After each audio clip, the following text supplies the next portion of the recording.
This team is just completely spiraling out of control, and we're witnessing it with our own eyes at this point. It's becoming to that instance. Welcome, everyone, to TTP Sports.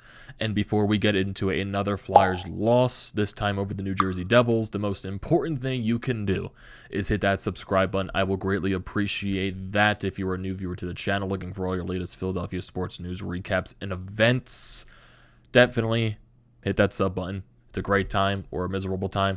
Majority of the time the past couple of days it's been very miserable depending on the outcome, so definitely hit that sub button. And if you are a current viewer of the channel, long-time member, I am very grateful for you being here, joining us through the miserable times. I think you're crazy for doing that, but still thank you for being subscribed for that long. So let's try to grow this thing together, get it over 400 subs, and continue to move on from there. So getting into the business tonight. So after, this afternoon's debacle with the Eagles, the Flyers just continue the misery tonight as they fall 5-2 to the New Jersey Devils in a complete third period breakdown after they tied the game up at 2. And the Devils score 3 straight goals to win the game in the third period. Just a complete mental lapse and breakdown in their own zone. And honestly, I don't even think the Flyers played good tonight. I think the Devils were the better team throughout the entire 60 minutes. The Flyers, they were a team that was, they scored their goals on lucky bounces and a very opportunistic play. Scott Laughton scored shorthanded in the first period. The Joel Farabee goal happened because of a lucky bounce coming off of the referee. Scott Laughton once again making a nice play to get the pass over the Farabee, the Barry to tie the game up. But just overall, I don't think they were good. Once again, the power play struggles to do anything, even though their last power play did have some signs of setting stuff up, but still, once again, the power play just is a dreadful thing and a pitiful thing that we're just watching night in and night out, and it just continues to get worse as the games continue to go along. And I'm just out of words at this point. I'm out of words because I feel like we're just saying the same goddamn things every single game. Defensive lapses. You're getting dominated majority of the night. You're getting outworked for 60 minutes. You're not getting possession of the puck. You're not dominating the pace of play. You're not getting offensive chances. You're struggling to score. You're letting your goaltenders out to dry. You're having defensive lapses in your own zone. And it's the same goddamn words every single video. It's the same goddamn words every single game. It's the same excuses every single game. I know I try to remain positive. I really try to be a positive person. But right now, this is spiraling so much out of control to where it's started to become, once again, it's just unwatchable hockey. It's bad hockey. It's not good. It's very unwatchable. It makes me want to puke. That's how bad it's been. That's how bad this entire month of November has been. And thank God that month is over at this point. But still, it's putrid hockey, and it's not good. Yeah, you can say injuries have a factor into it, but now, yes, I was one of the ones that was trying to think, okay, maybe a lot of this play is starting to spiral out of control because you are missing your top 2 center and your top pairing defenseman. When you're forced to be playing guys like Nick Seeler every night, like Connor Bunnaman every night, like Max Willman every night. When you don't have your 4 flying players now, you don't have Nate Thompson, you don't have Patrick Brown, you don't have any of these guys throughout the lineup, and now Rasmus Ristolainen, after he had a really good stretch, this past stretch for Rasmus Ristolainen has been goddamn awful. He was terrible this game. Ivan Provorov was not good this game. A lot of players in this game were not good. This team was not good, left Martin Jones out to dry.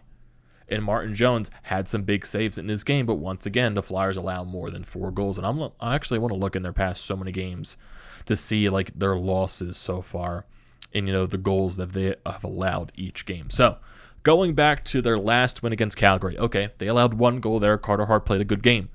Tampa Bay, they lost 3-4 in the shootout. Carter Hart played good in that game. They allowed 3 goals. Boston, Martin Jones probably wasn't his best game. They allowed 5 goals in that game. Tampa Bay, they left Carter Hart out to dry. They allowed 4 goals. Florida, Martin Jones was spectacular. They lost in overtime, allowed 2 goals. Carolina, Carter Hart wasn't good in that game either, and the team wasn't good overall. They allowed 6 goals, and tonight they allow 5 goals once again. So, in their past 6 games, they have allowed at least, besides the Florida game, so 7. 5 out of their last 7 games, they have allowed at least 4 goals or more. In 2 of those games, they've only allowed 2 goals. So, yeah, The defense is starting to spiral out of control. The offense still, once again, can't score. And when you're continuously getting dominated in your own zone night in and night out, you are going to allow goals to happen. Those pucks are eventually going to go into the back of your net. Martin Jones and Carter Hart cannot steal every single game for you, regardless of how good they are playing. And yes, Carter Hart has not had the best past couple of games. Martin Jones, I think he was fine tonight. I don't think he allowed a bad goal in this game. There were a lot of defensive and mental lapses in the defensive zone to where he really had no chance on anything. So, yeah, I don't think Martin Jones was the issue. I don't think the goaltending has been the problem this year. It's been the offense. It's been the power play. It's been the defense now starting to spiral out of control. This team's starting to spiral out of control. You know, I've been saying spiral out of control the entire goddamn thing because it's spiraling out of fucking control. That's what it is. It's just all of us people that recap the Flyers, the people that cover the Flyers, like, you know, Charlie O'Connor, Jason Martinez, Bill Meltzer. I'm sure all of these guys are just running out of shit to say because it's the same shit that happens every night. Yes, Kevin Hayes is a major factor. Well, the loss of Kevin Hayes and the loss of Ryan Ellis, they're major factors into this team probably not playing well. But really, if those guys come back, are they even going to be 100% to save anything? No, they're probably not going to be because that's how much this thing is just getting out of control. Alain Vigneault, I don't know. This coaching staff, I don't know. Are these guys on the hot seat? I have no idea. Chuck Fletcher, I know he's probably trying to do everything in his goddamn right to try to fix the solution, but I just don't know what the type of that solution is because I don't know. And I'm being blunt. I just don't know. I don't know what you do. Because it's getting so unwatchable at this point. Just looking at this entire game. Dougie Hamilton, he was just all over the ice tonight for New Jersey. He gets the first goal of the game, a redirection from the slot. Flyers tie the game up on a shorthanded goal. Scott Lawton, breakaway, gets it by Blackwood. You go up. Well, you tied the game up at 1 going into the intermission. Andreas Johnson, he gets a early goal in the second period to take the lead. Mental lapse in your own defensive zone. Rasmus first to line up with a terrible clearing attempt, and it goes right to the stick of the Devils. Jesper Bratt hands it off to Andreas Johnson, and he puts one by Martin Jones to take the lead. And basically, it was a 2-1 game basically throughout the entire second period. Zach McEwen had a very nice fight, little fisticuffs going on there, so that was something that happened, but really nothing going on in that second period Flyers-wise. They had a couple of power plays. They weren't able to cash in on it, and you go into the third period. Okay, early on, you manage to tie the game. You get a lucky bounce. Puck goes off the referee. Scott Lawton pounces on it. He makes a nice pass to Joel Farabee, who buries it behind the net. Behind Blackwood, ties the game up. That's Farabee's third goal in 3 straight games, so hopefully he's finding that hot streak touch. Hopefully, I don't know.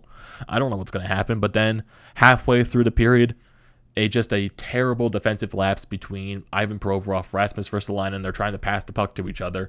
Ristolainen puts it too far on to Provorov. He turns the puck over. Devils go the other way. Johnson handed it off to Jesper Bratt, who puts it 5-hole backhanded past Martin Jones. It becomes a 3-2 game. Not that long after, it's Nathan Bastian off of another goddamn turnover. It becomes a 4-2 game. Then Johnson with the Flyers, pulling the goalie with 4 minutes left in this game.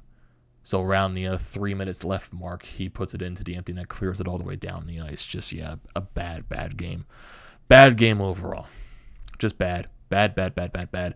Shots on goal in this game, Devils lead 35-25. Flyers led in faceoff percentage at 54%. Both teams go over 3 on the power play. Very physical game for both teams. 26-21 hits in favor of the Flyers. Flyers blocked a lot of shots in this game, 21-13. Giveaways were even 5-6. Takeaways were even 8-6. And then you have shots on goal throughout each period. The Flyers led in shots in the first 9-7, and then the Devils led the rest of the way. Second period, 14 shots to 9, and the third period, 14 shots to 7. I'm just out of words. I don't know what to say anymore. I just don't. I think it comes to the end of it right now to where this team is so just... Everything is out of control with the injuries, with the way they're playing. This team's just not good. They're not. They're not a good team, and it's very unwatchable hockey right now. On, post game, they're probably saying the same things. We got to be better. We know we're better than this. We got to play better. The injuries are not an excuse. It's the same stuff in the press conferences, so I'm not really going to look that much into those. Alain Vigneault, he really hasn't been calling out people this year, so I'm not really going to, I don't know. I think I'm just demotivated with this team right now. It's just the way it is, the way they're playing. It's not fun hockey. You don't look forward to watching them. I'm actually dreading watching them with the way they've been playing this month. But hey, it's what we got to do in this life. You got to tread the water, I guess. I guess we're just all fucking beaten at this point with this team. And I don't want to say it's the same old Flyers because I really just don't think it's the same old Flyers, but it's just turning into the same nonsense, the same breakdowns, the same just unwatchable play. And I just don't know how you fix it. I really just don't. I don't know if you make a trade to fix this. I don't think one trade fixes this. You're stuck with the cap regardless. You have a lot of guys on these contracts, long-term especially. I don't even know if hitting the reset button is an option with this franchise, even though preferably, I think this team should have rebuilt a long time ago, but basically I put that down in the trash can because I just know with the way this organization is run, they're never going to hit the reset button with Comcast. That's just the way it is at this point.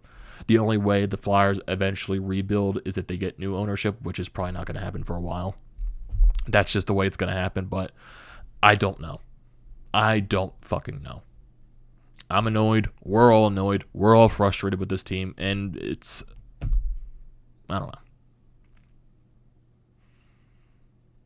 know. I guess we're all mentally defeated at this point. I guess that's how it is. So, looking at the rest of this schedule coming up, the Flyers' next game, actually, which was supposed to be against the New York Islanders, it got postponed because the Islanders' COVID situation is just coming out of control at this point. They have so many guys in COVID protocol, so that game got postponed. So the Flyers only have one game left this week, and it's on the road this Wednesday against the New York Rangers. Man, that's going to be fun. That team embarrassed us a lot last year.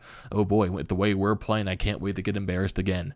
So that's the only game to finish off this week, and then they'll have next week. They have 5 games to be played, all against good teams. Well, I would say maybe not all against good teams, most against good teams. Tampa Bay next Sunday, Colorado next Monday, the New Jersey Devils once again next Wednesday, the Vegas Golden Knights on next Friday the 10th, and then they close out that road trip against the Arizona Coyotes on that Saturday at 9 p.m. I'm out of words. I don't know what to say. I'm drained mentally with this team, but hey, we're going to have a podcast soon, very soon, probably in the next hour or so. So, yeah, if you want to, hear the frustration, just hear all the anger, definitely tune into that. And also just don't forget to leave your comments in the comment section below. I'm always willing to see them out. So don't forget to leave those down there. Don't forget to drop a like on this video. Don't forget to check out the Painted Lines, which I'm a part of. The links are down in the description below. Also, don't forget to check out the links to BrodesMedia, the Flyer.pod merch website, and also Flyers Nitty Gritty. All that good stuff is down in the description below. Do not forget to check those out. And like I said at the beginning of the video, the most important thing you can do is hit that sub button. I'll greatly appreciate that. And I will see you next time.